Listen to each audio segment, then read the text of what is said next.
每年4月举办的全国中等学校运动会，是中学生运动好手的相关赛事殿堂。经过6天的激烈竞争，比赛圆满落幕。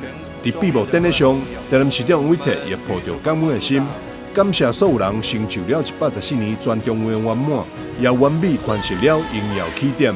带着满心感恩的心，谢谢各位能够成就114年全国中等学校运动会的圆满。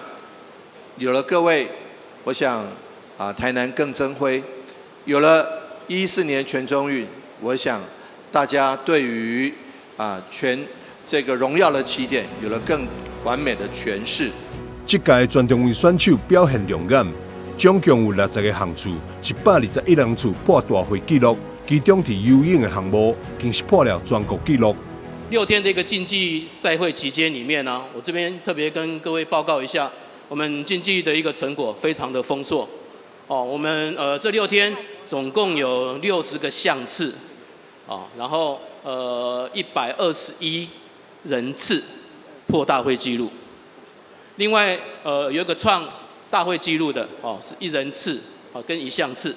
另外跟市长还有跟各位与会的各位贵宾报告，我们还有1项1人次是游泳的200公尺仰泳破全国纪录。